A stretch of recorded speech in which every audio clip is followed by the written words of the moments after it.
Okay, so welcome to something a little bit different. This may have been something you've seen before already. This may not be something you've seen before, but I'm going to do it anyway because it's interesting to me. And, you know, if it's interesting to me, it's probably interesting to some of you who do watch my videos. So, today, we're going to go over some of the cut content or some of the original ideas behind Resident Evil 7. The changes that went through development with the game and things they took out of the game.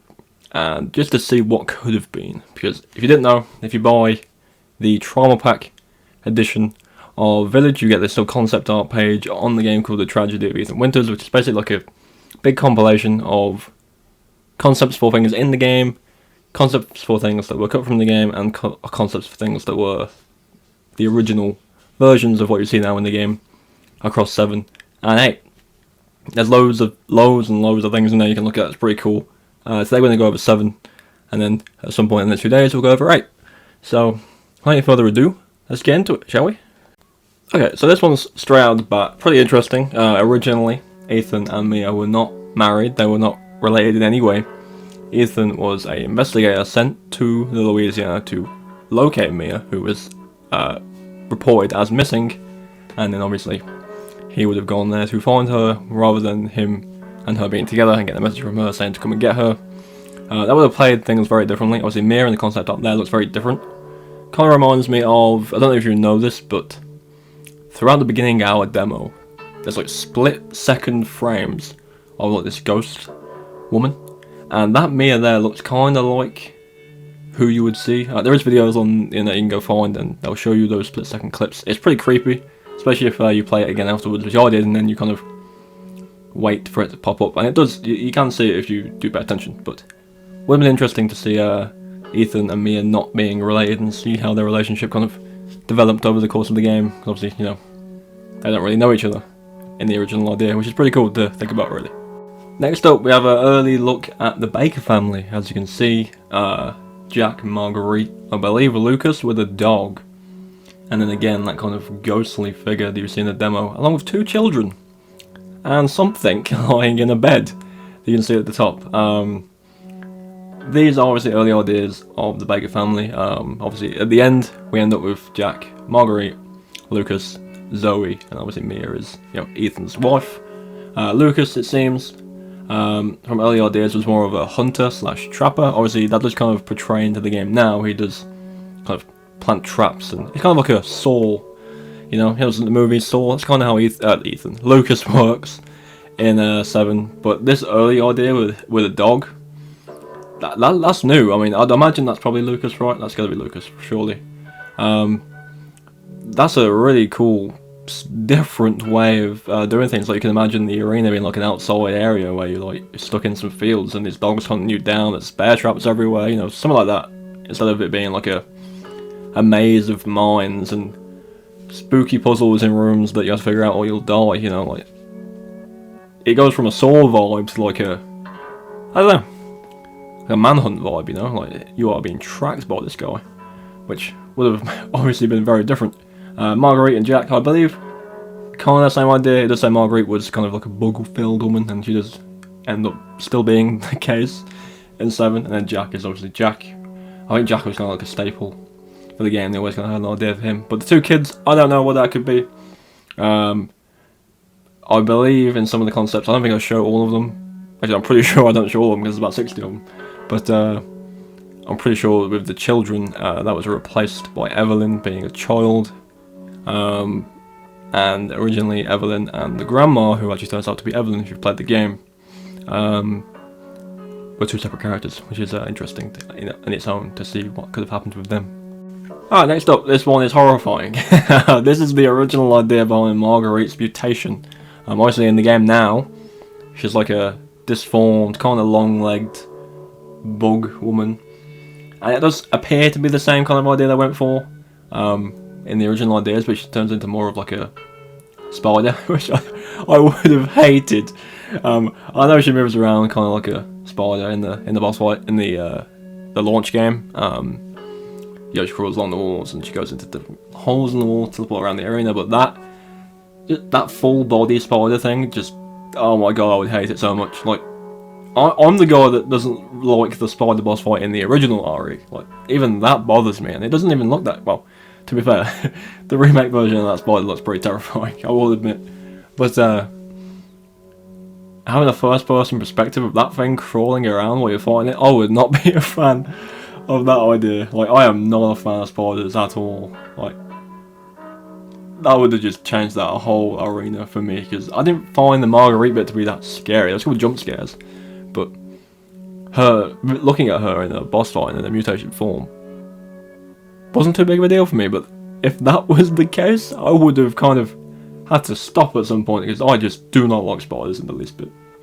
Next up, we have a cut version of a molded enemy type from the game. This is a female version of a molded. It would have like hair, tentacle hair, to kind of like show that there would have been a paler colour, and they would have had different attacks. Obviously, in the launch version of Resident Evil 7, you have the normal molded, like the super fast, agile, crawly molded, the big fat molded, and then obviously the molded with like the sword arms, like the sword arms, like they have like the, you know what I mean, they have like weapons for arms. There's not a massive variation of enemy types in 7. I do believe that's a good thing compared to obviously Village. You look at Village, the map is so open, and yes, it's mostly lichens and stuff like that, but because there's such a volume of them compared to 7, you can kind of get by. But if they added like a lot of different variants of molded in such a confined space, it probably would have been too much.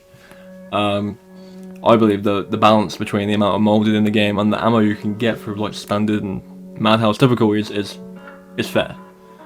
Madhouse not being as fair because it's difficult, but a standard run, the ammo you get, the molded there are on like a first playthrough, I believe it's quite balanced. But it would have been nice to see different types of molded in the game, but was not to be. Who knows though? Maybe in the future, you know, Resident Evil 9, if it's still to do with molded, which there's possibility it's not because of the ending of Village, that I will say no more about. If it's molded in 9 or in the DLC for Village, now that's on the way, or whatever it may be, there's a chance that this design could return. Moving on, we have an underground area where the family kept a terrifying monster that needed a large feeding hatch. This could be anything. Like, I don't know what this could be. As far as I'm aware, there's no huge monsters in 7 as far as I can remember, apart from obviously the Jack final fight and then Evelyn at the end. But that, who knows what it could have been. An idea could have been a fat molded that was down there, or a bigger version of a fat molded. Let's say there's an idea. Obviously, Lucas turns into quite a big boy in the DLC. If you played the Chris DLC, he could have been him. But it does specifically say the family fed this thing, so it's probably someone or something they've kept down there that's mutated and turned into something else. The big hatch on the floor kind of reminds me of the Heisenberg Sturm, I think it's called, the monster, the propeller guy. Obviously he has a hatch that he throws Ethan down to fight that thing, but that wouldn't have been the case in 7 obviously, but who knows what could have been down there. A big moulded monster would have been nice to see outside of the bosses, because obviously the boss fights in 7 are just like the members of the family and Evelyn, so would have been interesting to see what they did with that, and I'm definitely curious to know what was going through their heads when they had that idea, because I'm all for boss fights in Resident Evil. They're not the best thing ever, like they're not the hardest thing ever, unless you play on hard difficulties, in which case they're a nightmare, but my god, I must admit, the arenas you're in, and the soundtracks you're in, and the intensity on the hard difficulties makes the boss fights in Resident Evil so damn good. Moving on, we have early development for the main house. This final version did not have you come through the front door, and it ended up being completely different. That image there, specifically, there's a small detail I noticed, but it does kind of remind me of Ethan's house at the beginning of 8.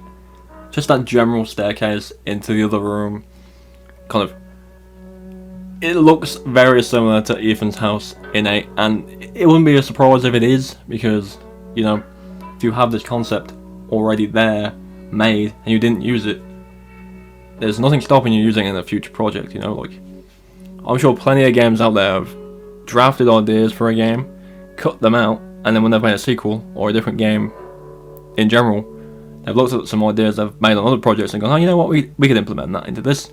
So, saves a lot of time when you're making up new stuff, especially when people haven't seen it. But that definitely reminds me of Ethan's house in the beginning of Village. And last but certainly not least, because there are so many of these things, this is a concept art for an extra fight with Jack on that teeny little boat you escaped on. This would have been super cool. Like, it would have been cool. We all know the Resident Evil series is well known for its confined, small spaces. Even the boss fights, the area is quite small. Having just that boat to fight, that would have been pretty cool. Especially if it was a proper fight. Obviously in Resident Evil 4 you're on a little boat like that and you're just throwing harpoons. But if this actually let you move around on the boat with your weapons, it would have been intense. And I'm sure he would have had some one-shot capability where he just rocks the boat over and you die immediately in the water. But this unfortunately was cut. I would love to have seen it. But you know, fighting Jack 3 times I think is enough. Then we do a 4th time. He definitely dies in that 3rd fight. So, or does he? Because that's one thing in the game that kind of confuses me a little bit. Obviously, when you beat Jack as Ethan for the last time, he turns into like the molded thing and then crumbles to pieces, like all the other bosses. But then in the end of Zoe, he's back and he's a swamp monster. Like, I'm not sure what happens there. I'm not sure on how that really tracks. But either way, outside of DLC, of course, that would have been epic to see. And you know, I love Jack Baker. I think he's great. The character's great. He's genuinely got some funny lines throughout the game. And I would have loved to fight him again, just one last time. But yeah, 3 times is enough, I do believe. And any more than that would have been a bonus or just slightly over the top. And that's gonna do it. Did you enjoy that? Did you know those things were a thing? Obviously, if you played Village and you do have like the special extra DLC you get for pre-order. That's not pre-order. Is it pre-order? Either way, if you have the edition or the DLC, because you can buy it separately, try and play the DLC. You have access to those files. You can look at them yourself. It's crazy to see how many there are. There's so many more, but I just picked out a few from 7 that I really quite thought were interesting. And there's a lot more interesting ones with Village, I'll be honest. But, because that could have changed so much. But, this was 7. This was original 7. Original ideas of 7. It was definitely interesting to see when I first got the game. And I didn't really get around to talking about it so quickly because I was so invested in playing Village and doing so many things in Village that I kind of forgot about it. Sat down and just started reading for more about a week or so after I finished the game. There's one more thing in this kind of DLC, because it's not really DLC, that I do want to go over. I'll leave that for another video because it's interesting and it could potentially be DLC for Village that I completely forgot about. But now I've announced it, you never know. Could be DLC, but we'll wait and see. But as always, let me know your thoughts on all this. Let me know if you thought these changes would have been good, or these original ideas would have been good. Let me know if you would have wanted to see these things or not, or if you have managed to look through all the concept art yourself. Let me know of other things that are in that list that you think would be interesting, because there's a lot in there that changes things, especially across 7 and 8. So yeah, thank you all for watching, and I'll see you all tomorrow.